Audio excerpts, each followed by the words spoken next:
आखिर मार्वल के TV shows के साथ प्रॉब्लम क्या है?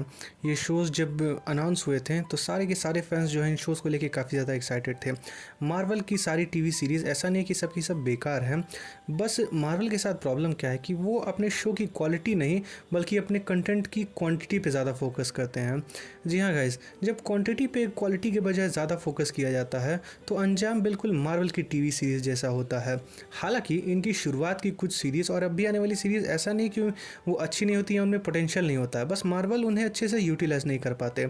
मार्वल में वांडा विजन के शो को जब बनाया था तो ये मार्वल का सबसे पहला टीवी शो था और इस शो को लोगों ने काफ़ी ज़्यादा पसंद भी किया था, लेकिन इसका फिनाले जो था उतना सेटिस्फाइंग नहीं था। सेम चीज़ होती है falcon and the winter soldier के साथ।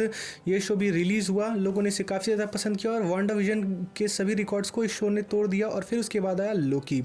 लोकी के बाद लग रहा था मार्वल सही ट्रैक पे जा रहा है, लेकिन एक साल में दो दो तीन तीन शोज़, पाँच पाँच शोज़ देने के बाद भी ऐसा लग नहीं रहा था कि मार्वल जो कुछ बिग बैंग डिलीवर कर पा रहा है। यहाँ तक कि इकलौती सीरीज़ मार्वल की अब तक की लोकी ही है जिसने एवेंजर्स इन्फिनिटी वॉर और एंड गेम के लेवल का फैंस को एंटरटेनमेंट दिया है। बाकी उसके अलावा मार्वल की जितनी भी शोज़ रही हैं, अभी हाल ही में डेयरडेविल बॉर्न अगेन को छोड़ दे तो उसके अलावा सारे के सारे शोज़ लगभग ठीक ठाक रहे हैं।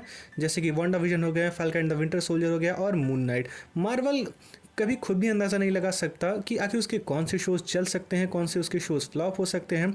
बस ऐसा लगता है कि ये लोग मानो टॉस करके शोज़ बनाते हैं। इन्हें इस बात का कोई भी गम नहीं रहता कि इसके आउटकम्स क्या होंगे। साथ ही साथ जो फैंस हैं, मार्वल जो है अब जाके फैंस की सुनने की कोशिश कर रहा है और वो क्वांटिटी के बजाय क्वालिटी पे ज़्यादा फोकस करने की कोशिश कर रहा है। यही रीज़न है कि अब हमें हर साल में पाँच पाँच शोज़ या तीन तीन शोज़ नहीं देखने को मिल रहे हैं, एक या दो शोज़ देखने को मिल रहे हैं और वो भी उनकी क्वालिटी पे अच्छे से काम किया जा रहा है, जिस वजह से हमें डेयरडेविल और मून नाइट जैसे अच्छे शोज़ देखने को मिले। वरना नेटफ्लिक्स से उठाकर डिज्नी पर आने के बाद डेयरडेविल जो है शी हल्क वाले ही जोक मारता बॉर्न अगेन में। लेकिन अच्छी बात यह है कि केविन फाइजी ने इस बार अपनी गलती को माना और बस वो मून नाइट की सीज़न 2 को किसी तरह से रिन्यू कर दें, जिसके बाद फैंस तो जो हैं वो पूरी तरह से एक्साइटेड हो ही जाएंगे।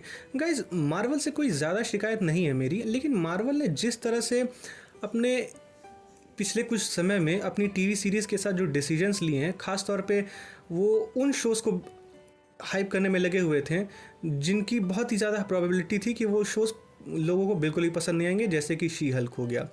उन्होंने उन शोज़ को रिन्यू नहीं किया जिन्हें अब तक सीज़न 2 या 3 मिल जाने चाहिए थे, जैसे कि falcon and the winter soldier या वांडा विजन सीज़न 2 और मून नाइट जैसे शोज़। मून नाइट तो डेफिनेटली सीज़न 2 डिजर्व करता है, खासतौर पे वो क्लिफ हैंगर जो लास्ट में जेक लॉकली का दिखाया गया था, वो तो फैंस जानना ही चाहते हैं। ये जो है, लेकिन केविन फाइजी खुद जो हैं या तो वो ये बात समझते नहीं या समझना नहीं चाहते हैं कि फैंस को आखिर चाहिए क्या।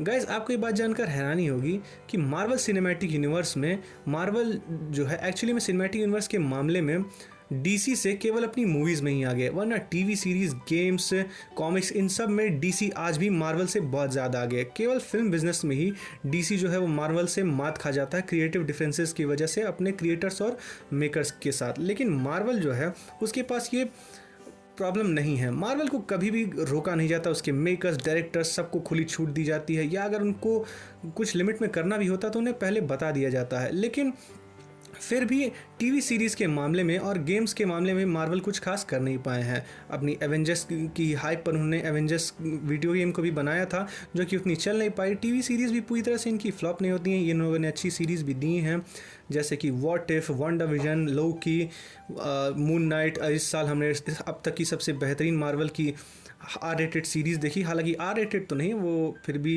एक PG-16 की रेटिंग सीरीज़ थी, डेयरडेविल बॉर्न अगेन, जो हमें काफ़ी ज़्यादा पसंद आई। डेयरडेविल जो है नेटफ्लिक्स का ही एक सॉफ्ट रिबूट कंटिन्यूएशन था।